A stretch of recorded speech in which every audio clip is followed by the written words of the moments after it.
Hello YouTube, I'm back again. I'm not working on the Bigfoot bike this time. I'm actually working on something totally different. It's an old build. Yeah, you know, all the time, innit?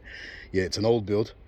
What it is, I did have a problem trying to get the chain to stay on the back of here, and these companies that keep selling these jack shafts, they're not all that great.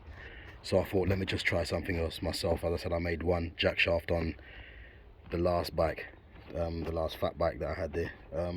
Yeah, so what I've done, this is an old engine that I bought back in 2018. It's got 6 mil bolts on the back there. See, these are the ones that came off of it. Just tiny little things that you see, everybody knows that, innit? Little 6mm. So what I've done, I've made my own shifter kit. So just got a aluminum plate, and just cut it down to size and bought some pillow block bearings. Cut them all up, and I've just built them like this. Stuck them around and bolted it to the back there. So I'm just tired of trying to get these bikes into to run with the sprocket at the back and trying to marry up this as well at the same time. You just seem to getting these problems time and time again. I'm just tired of it. You know, I think the next bikes I make from now on, they're all gonna have a version of a shifter kit like this, and then all I can do is just go to some place like Sick Bike Parts or anywhere where it is, so I can actually just buy the freewheel pedal crank and I'll stick it on instead. I'll just make up your own.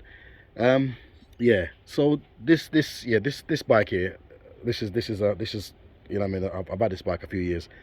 I built it for somebody and they blew me out, and I thought, well, I've got a mate of mine that lives in Scotland, and he needs to get about, so we've come to an agreement for this. So I said to him, look, I'm not going to give him the bike with just a single gear on it, just that anytime he rides around and then the vibration makes the bloody brake shake to pieces. I just thought, nah, I just can't be bothered to do that, you know what I mean? And he's all the way up Scotland, I'm down here in England trying to get this thing sorted. So I thought, let me just make him one with a proper jack shaft on it. At least I know that anytime when he ride the bike, he won't have no problem with the chain just keep popping off all the time. These are proven and tested, you know, time and time again, every time I build these bikes in a way. So as I said, I'm not going to go to buy the cheap jack shaft kit from China, and I just keep having pure problem after problem, screwing it up and trying to shape it all up to try and get it working. So as I said, what I'm doing with this, I just made my own. There's so many different versions of these you can actually make. If you look on my last bike build that I made, I made a steel one and put it around the seat post, you know, with the KTM engine. But this one, as I said, it's just an ordinary 80cc. I've got a reed valve to stick on here, you know, so this old offset pipe is going to be going. Yeah, so basically, so as I said, I made it like this, and I'm gonna just put this on, so it sit here, and just put it through, you know. So there you go, that's it, my own version, just like that, you know. Just straight, anybody can make this thing, you know. Anybody, absolutely anybody can make this. So now I'll go around the other side. There you go. It's just, yeah, it's just pretty straightforward, you know. As I said, anybody can do this. I'm just, you know, when you just get so fed up of just making something, and you buy something and then you have to keep making your own alterations, just get a plate of aluminum, 6mm plate of aluminum, get 250mm pillow block bearings, you know. There you go. Where's the shaft? Right, there you go, there's the shaft. So that will slide straight through. I shouldn't have no problems with it knocking anything, you know. It's as close up as it can be. There you go, look at that.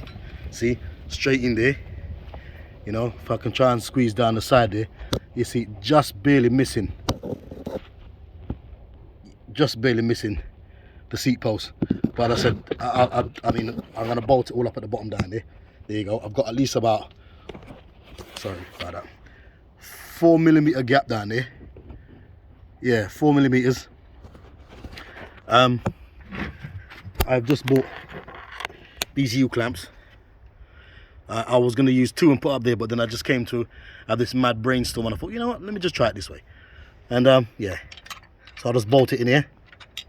and run it underneath. So then when I bolt this engine up here, I bolt this here, that's just perfectly secure together. You're not gonna have no more problems with this. I'm gonna give you another update on this bike in the next few days. So for now, I'm out. Tell me what you think.